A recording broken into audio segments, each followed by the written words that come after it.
Recuerda que puedes escuchar este audio horas antes de su estreno y sin publicidad suscribiéndote en cesarvidal.tv.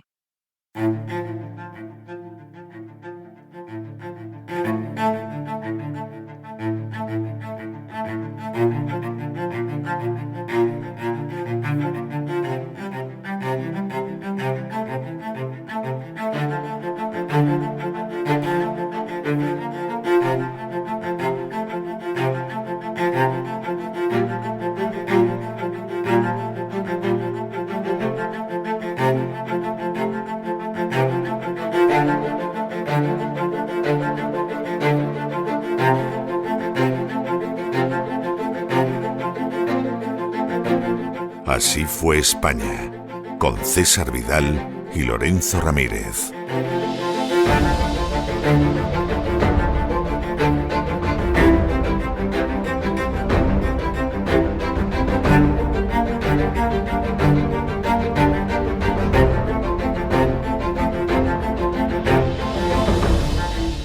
Estamos de regreso y estamos de regreso para esa parte del programa que dedicamos, como todos los lunes, en un programa doble y sesión continua a la cultura hispánica. Ya saben que siempre empezamos con la historia, empezamos con el Así fue España, y don Lorenzo Ramírez se queda unos minutillos con nosotros para adentrarnos en esos vericuetos. Don Lorenzo, muy buenas noches de nuevo. Encantado, como siempre, de acompañarle otra temporada más aquí en nuestro viaje por la historia, don César. Así es. Y ya saben que después de que se vaya don Lorenzo y acabemos este capítulo de historia, pues hombre, siempre nos adentramos en el mayor legado que ha dejado España al acervo común de la humanidad, que es la lengua española, y ese es el negociado de doña Sagrario Fernández Prieto, que vendrá con sus palabras al aire para enseñarnos a hablar y a escribir mejor en español. Pero antes de eso, estamos en la historia. Usted recordará, don Lorenzo, que en el último programa que tuvimos antes de marcharnos de vacaciones, el Cid se oponía a eso de que la Iglesia hispánica se sometiera al obispo de Roma. La cosa se puso bastante áspera. Alfonso VI, que creía, como muchos españoles, que al final la solución viene del norte de los Pirineos, se empeñó y ahí quedó la cosa. Finalmente, la Iglesia española, que había sido independiente durante siglos del dominio del obispo de Roma, acepta ya en plena Edad Media someterse a ese obispo de Roma. Y ahí dejamos al Cid. Bueno, ¿y dónde retomamos al Cid ahora que empezamos la 12ª temporada de La Voz? Bueno, pues lo retomamos el 1 de junio del año 1079. ¿Por qué esta fecha tan peculiar? Se dirán nuestros oyentes. Bueno, porque resulta que la firma del Cid Campeador aparece precisamente en un documento de esta fecha, que es una donación que se realiza al monasterio de Cardeña. Y usted sabe, lo contamos en su día, que el Cid Campeador es conocido como guerrero, pero también era juez y notario. Y hoy vamos a ver que además de eso era diplomático. A los pocos meses de firmar en ese documento, él parte para Sevilla. ¿Qué iba a hacer el Cid en Sevilla? Bueno, pues muy sencillo. En Sevilla había un rey que se llamaba Mutámid, que era hijo de otro rey moro que se había comprometido a pagar parias, a pagar impuestos a Fernando I de Castilla, y que después se las pagó al rey García de Galicia, y cuando Alfonso finalmente reunifica otra vez la herencia de Fernando I, pues se la tenía que pagar a Alfonso VI. Es decir, que el Cid va como enviado a Alfonso VI a Sevilla, ¿no? Va como embajador. Y esto es bastante interesante porque durante un periodo de prácticamente 7 años el Cid no toca espada, por lo menos siguiendo la voluntad de Alfonso VI. Alfonso VI era consciente de que era un personaje muy competente en lides militares, pero lo utilizaba sobre todo como juez y como embajador. Y el Cid recaudador también, ¿no? Recaudador, bueno, en este caso embajador recaudador sería. Y además el Cid sale para Sevilla porque, claro, los reyes moros se comprometían a pagar las parias, pero luego se hacían los remolones. Y llegaba el año y entonces el rey moro que no pagaba, que se le pasaba, que no me acuerdo, y lo que hacía inmediatamente era Alfonso VI enviar a alguien, generalmente un noble, entre ellos el Cid Campeador, para que recordara al moro que tenía que soltar la mosca y tenía que pagar.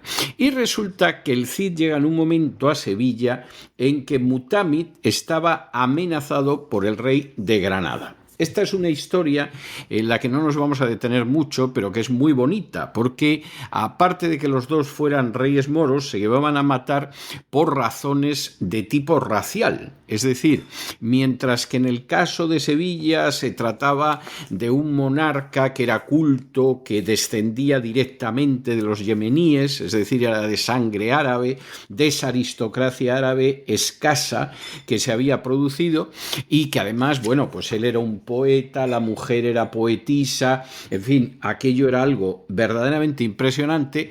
Los de Granada venían de Marruecos y estos mal hablaban el árabe, la poesía les importaba un pimiento, estaban a ver con lo que trincaban. En fin, una cosa de estas verdaderamente tremenda. Y estos tenían como aliados a García Ordóñez, ¿no? Los de Marruecos. Estos lo que sucedía era que se veían sometidos a una política muy inteligente por parte de Alfonso VI, que era: yo no puedo reconquistar estos reinos porque no tengo a quién meter ahí y efectivamente no lo voy a poder repoblar, y entonces lo que voy haciendo es que los voy debilitando poco a poco y de esa manera en algún momento los acabaré conquistando. O sea, está fuera de mis posibilidades apoderarme de Sevilla, que incluía, entre otros lugares, a Córdoba, por cierto, y está fuera, vamos, ya no quiero pensar Granada, ¿no? Que Granada, aprovechando que se enfrenta con Toledo, pues tendría la excusa para invadirla, pero es que no tengo gente para repoblar eso.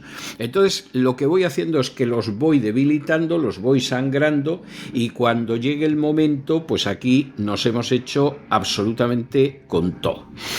¿Qué pasa? Pues que en un momento determinado hay 4 ricos hombres vasallos del rey Alfonso, que está García Ordóñez de Nájera, está un vasco que se llamaba Fortún Sánchez, que estaba casado con una infanta de Navarra, estaba López Sánchez, que era el hermano menor de Fortún Sánchez, estaba Diego Pérez, que era un magnate castellano, y estos deciden en un momento determinado aprovechar para saquear el territorio del rey moro de Sevilla.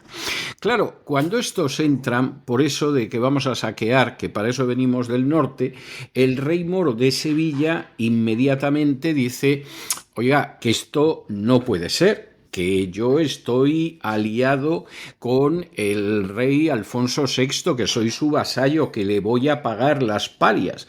Y entonces, pues lo que sucede es que pide ayuda al Cid, que mira tú por dónde está por ahí, a ver si se lleva los impuestos.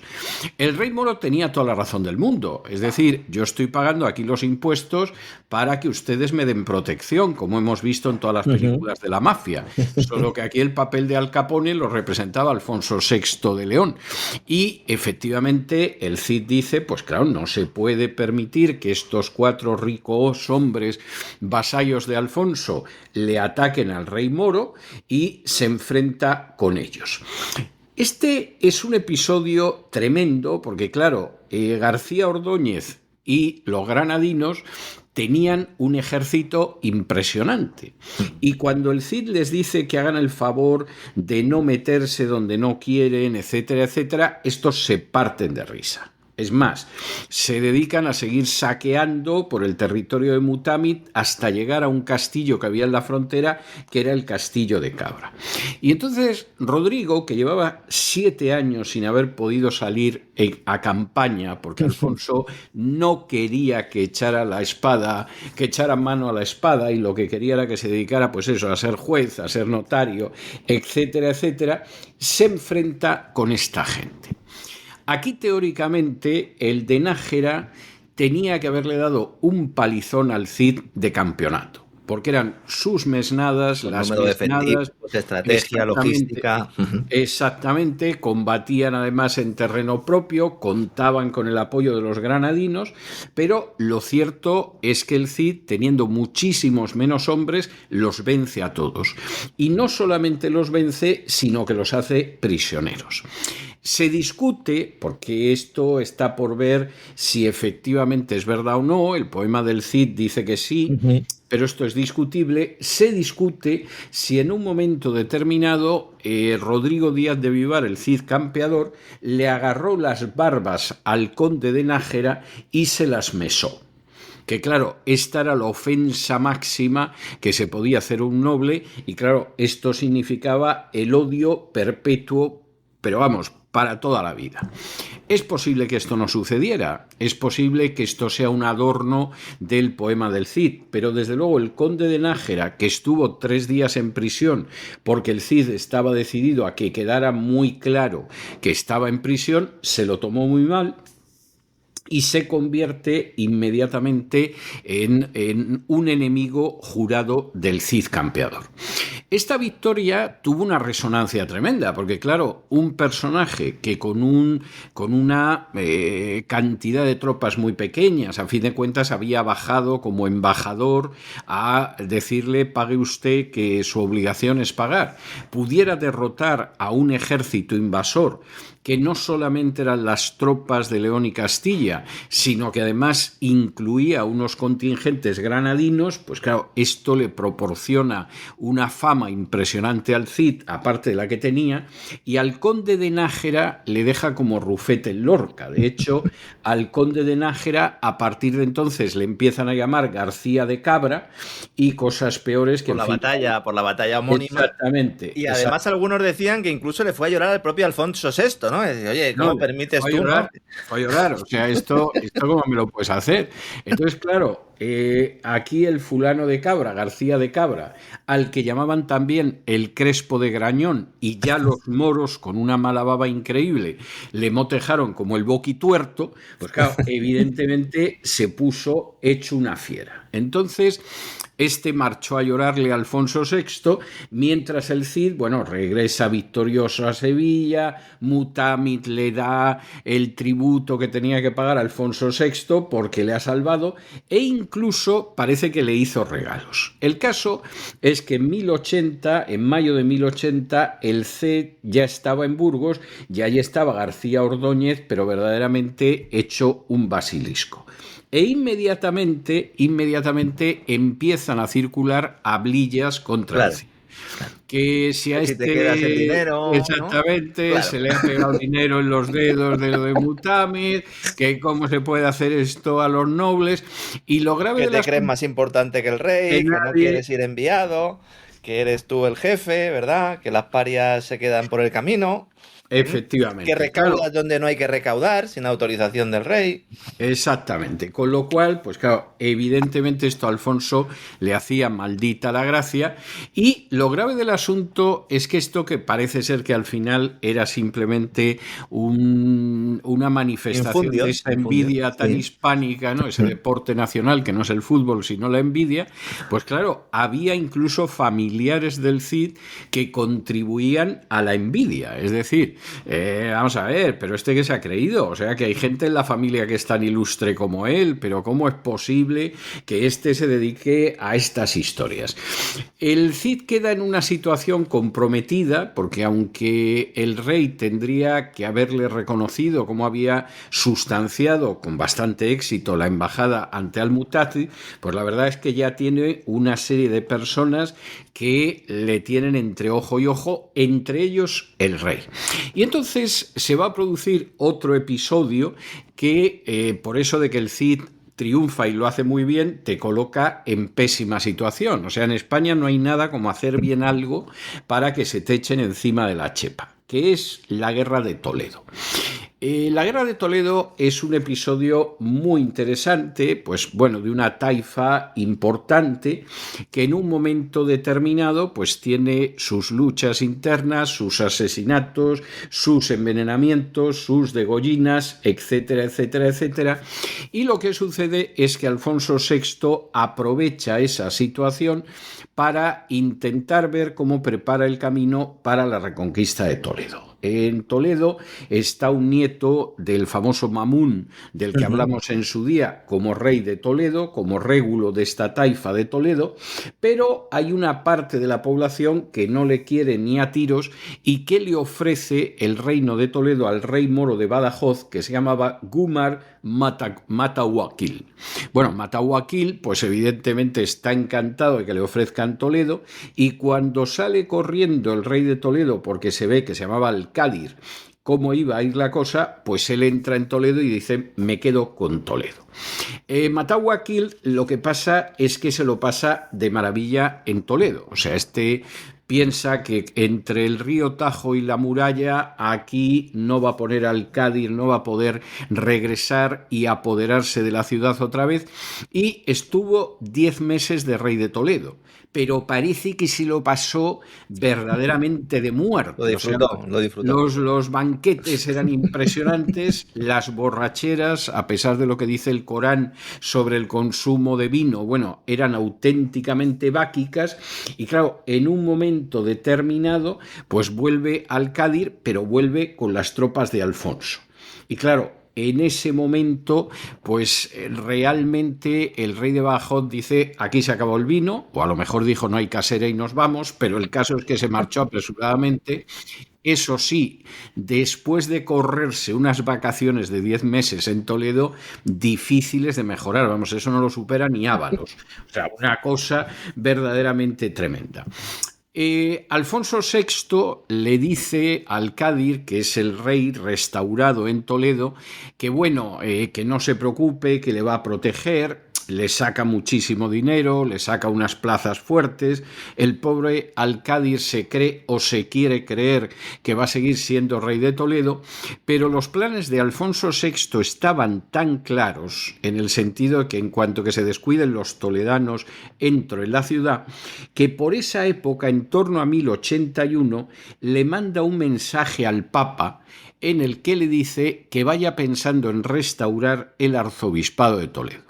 O sea, que Alfonso VI ya estaba preparando lo que iba a suceder, y aquí no tiene la cosa más vuelta de hoja. Es decir, de momento vamos a mantener al tonto pero no cabe la menor duda que en cuanto que podamos, pues evidentemente esto se acaba.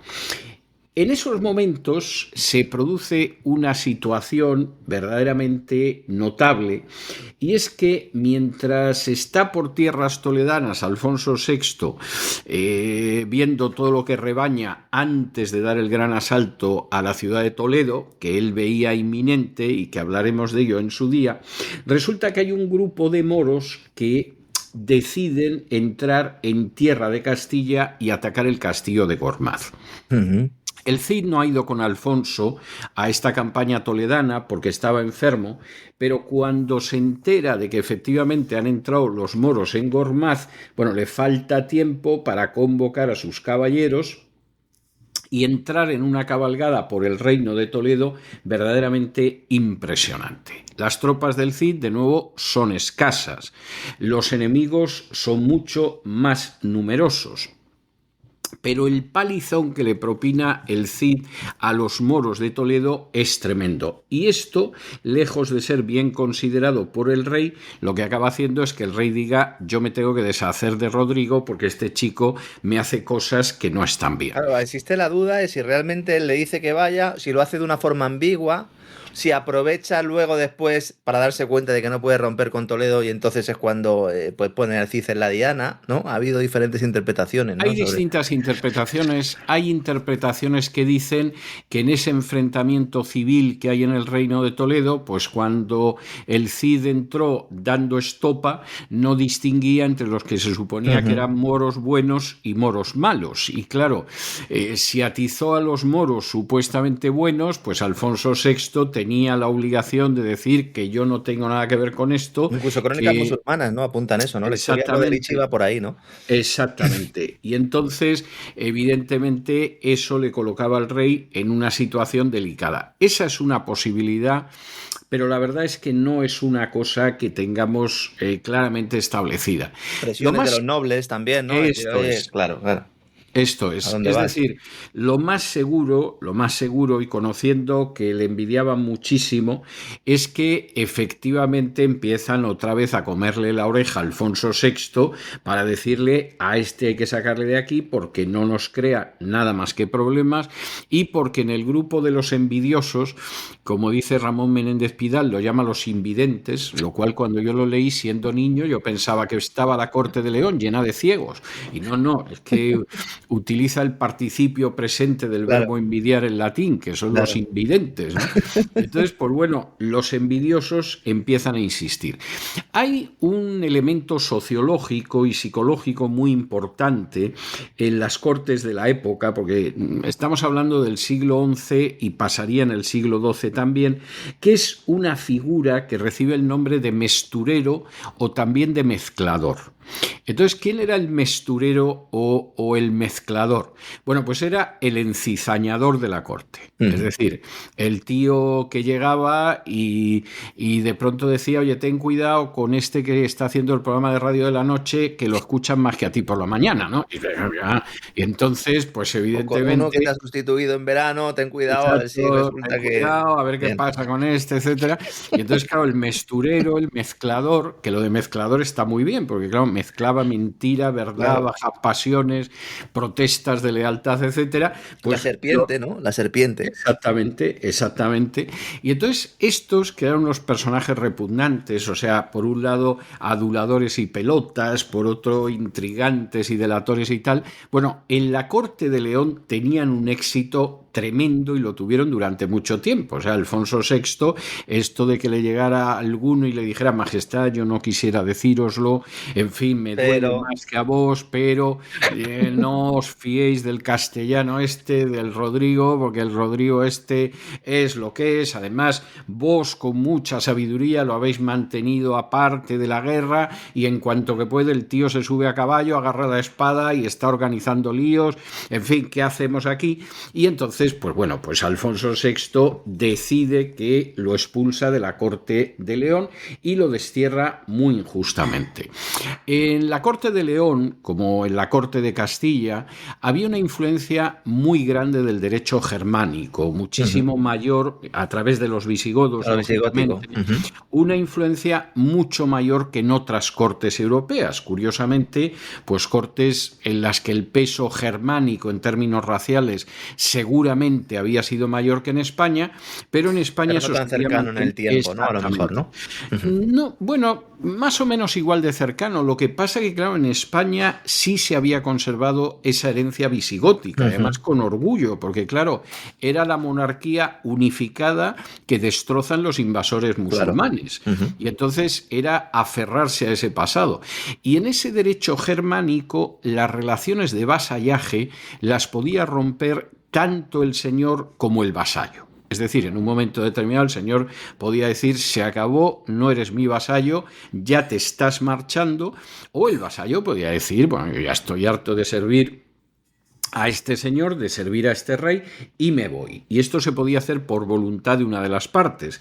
Quien rompe la relación en estos momentos es precisamente el rey. Y lo hace mediante la figura del destierro. El destierro era una pena que imponían sobre todo a infanzones y a ricos hombres, como era el caso del Cid, y que no implicaba la pena de confiscación. Es decir, el Cid tenía unas tierras por ahí, no se le quitaban, no se confiscaban, podía seguir recogiendo beneficios a través de algún administrador, pero evidentemente sí quedaba desterrado. Y pierdes un poco, que es en lo que se centra el cantar del mío Cid, el honor, ¿no? Que es un poco esa idea, ¿no? Claro, porque al final no te has ido tú, te han echado, claro, ¿no? Que es algo bastante obvio y no es igual que te echen que te vayas, las cosas como son, aunque algunos pretendan igualarlo. Claro, ¿qué pasaba cuando ese vasallo era desterrado? Pues que los vasallos de ese señor, de acuerdo con el fuero viejo de Castilla, se iban con él.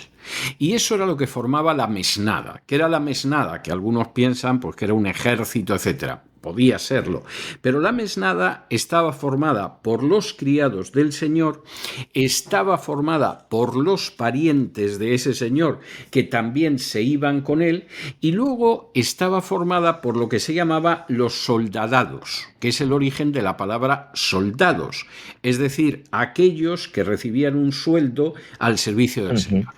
Y cuando al Cid lo destierran, y ya daremos detalles de ese destierro la semana que viene, cuando al Cid lo destierran, pues ahí van parientes suyos, ahí van los criados de la casa, ahí van soldados, y esa forma la mesnada con la que el Cid tiene que salir del territorio de León, pero vamos, teniendo en cuenta la pericia que tenía en el arte militar, inmediatamente encontró trabajo con otra gente, pero de eso ya hablaremos las próximas semanas. Es un placer, una historia muy bonita, muy poco comentada y muy poco entendida, ¿verdad? Porque al final se nos habla del destierro de Cid como que, ¿no?, pues se enfadó el rey con él y a otra cosa mariposa, pero que tiene explicaciones que al final pues se hunden un poco en, como usted decía antes, en la propia idiosincrasia de la sociedad española, ¿no? Que al final pues... es que en España no se pueden hacer bien las cosas, don Lorenzo, o sea, te la juegas, o sea, o realmente te dedicas tú solo a ello, y entonces a lo mejor tienes una frutería y la gente viene a comprarte los pimientos y los melones, porque son los mejores del barrio,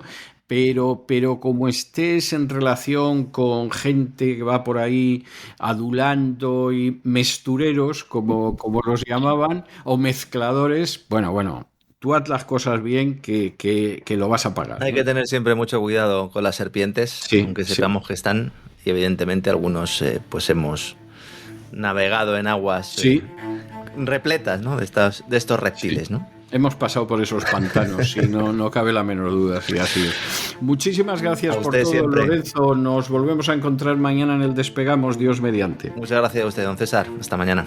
Un abrazo muy fuerte.